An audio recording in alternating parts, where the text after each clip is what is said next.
Effectivement, moi, après, bien sûr, il y a eu désinfection du fauteuil, je mets des embouts plastiques partout à usage unique et surtout, moi, je m'équipe d'une charlotte, d'une visière, d'un masque, d'une surblouse que je change à chaque patient et de surchaussures.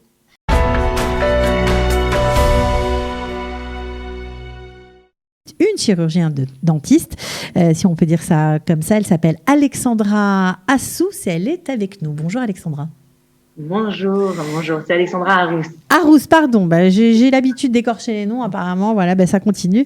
Donc Alexandra Arous, merci d'avoir répondu à nos questions parce que on a eu pas mal d'intervenants pendant ces émissions en direct et on a eu notamment quelqu'un de l'association EFI qui expliquait que les chirurgiens dentistes étaient les premiers, on va dire, potentiellement qui pouvaient être atteints par le virus parce qu'ils travaillaient sur la sphère ORL et qu'il y avait des projections avec la fraise du dentiste et que c'était extrêmement dangereux.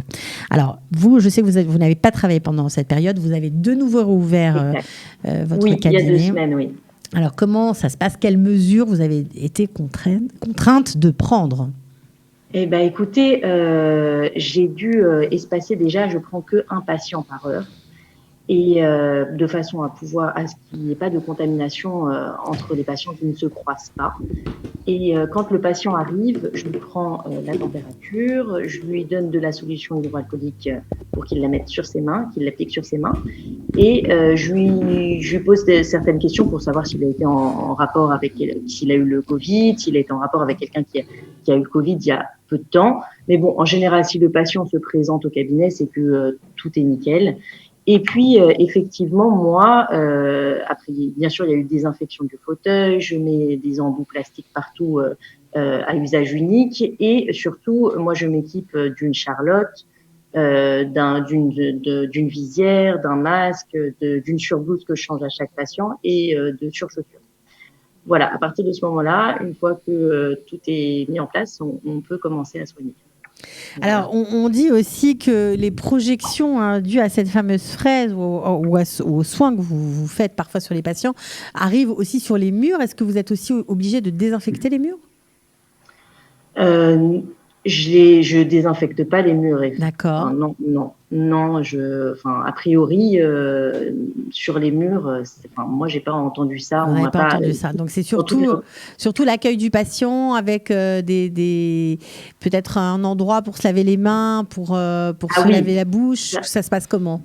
Alors, justement, avant qu'il commence le soin, effectivement, je lui donne un bain de bouche pour qu'il se désinfecte. Et aussi, j'évite de le faire cracher dans le crachoir. Je le fais cracher dans l'aspiration, qui est à usage unique, pour éviter toutes sortes de contaminations aussi par le biais du crachoir. C'est-à-dire que le patient doit se désinfecter la bouche avant que vous puissiez commencer votre soin, c'est ça? Oui, bien sûr, mais c'est nouveau, j'imagine. Je le faisais aussi, mais peut-être pas systématiquement, mais là, pour le coup, tout est... Oui, maintenant, c'est systématique. Alors, et vous dites qu'après chaque patient, vous désinfectez le fauteuil, les objets qu'il a touchés? Ah oui, tout. Effectivement, tout est désinfecté. Même si je mets des embouts plastiques sur tout, je les enlève et je redésinfecte derrière. Là, on est obligé de tout redésinfecter. Donc, vous êtes obligé de prendre moins de patients à chaque fois, c'est ça? Oui. Déjà pour aérer le fauteuil, et puis pour pas que les patients se croisent. Pour vraiment qu'il y ait un temps où il n'y a pas de patient pendant peut-être 20 minutes à une demi-heure, il n'y ait pas de patient et pour éviter toutes sortes de contaminations. Donc, est-ce qu'aujourd'hui, les patients qui étaient un petit peu réticents, on peut comprendre, à venir chez le dentiste, peuvent venir en toute confiance? Ah oui. Pour le coup, vraiment, je prends toutes les précautions nécessaires. De toute façon, le patient le voit, il voit ma tenue, il voit que tout sur le fauteuil est désinfecté, les mesures que je prends. Donc, et les patients en général ne sont pas stressés du tout de venir. Il y a une relation quand même de confiance entre lui et moi. J'attends de lui qu'il vienne pas en étant malade, et puis lui, il attend de moi que j'ai pris toutes les précautions nécessaires. Donc, à partir de ce moment-là, Non, les patients ne sont pas, peuvent venir en toute sécurité. Alors, je sais que vous êtes en Israël depuis peu de temps. Ça fait combien de temps que vous êtes en Israël ? Ça fait 2 ans et demi. Voilà. Alors, est-ce que vous faites partie peut-être d'un groupe de confrères qui vous aident peut-être à mieux comprendre les directives prises par le gouvernement ? Est-ce que vous vous entraidez entre professionnels de santé ? Oui, j'ai un groupe WhatsApp avec lesquels on se donne des conseils. Et puis je me mets à jour. J'ai un confrère aussi qui me donne beaucoup de conseils, qui est au Lechadash depuis 30 ans, et donc du coup, un vieil immigrant, on va dire. Exactement, okay. Et qui me met au courant, qui me partage ses informations, et donc à partir de ce moment-là, on se met à jour. Oui, ça vous a permis cette entraide de mieux gérer la crise et d'être, on va dire, plus confiante et plus au point? Oui, plus préparée surtout, de savoir vraiment quoi commander, qu'est-ce qu'il faut.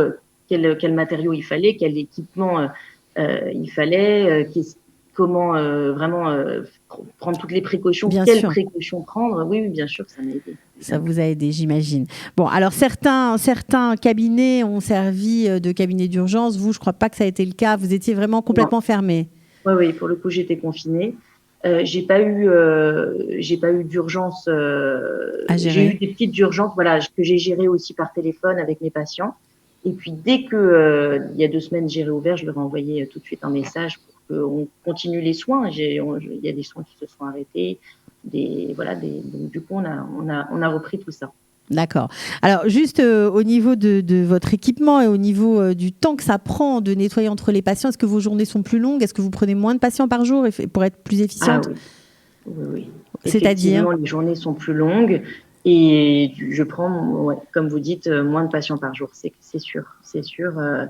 Mais bon, j'étais préparée à ça. C'est un autre rythme à prendre. Donc, de toute façon, on n'a pas le choix. C'est pour leur sécurité comme la mienne. Donc, oui, effectivement,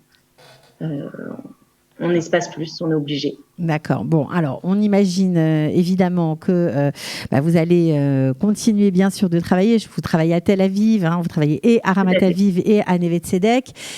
Donc, on peut vous trouver, Alexandra Arous, non pas autre chose. Exact. On ne va pas se tromper. Voilà. En tout cas, merci beaucoup. On vous souhaite bonne chance dans la pratique de votre métier. Et surtout, on peut encore vous souhaiter bienvenue en Israël. Vous viendrez peut-être nous raconter votre parcours d'Alia. Ce serait avec plaisir. Avec plaisir. Merci beaucoup. À bientôt. Au revoir, Alexandra.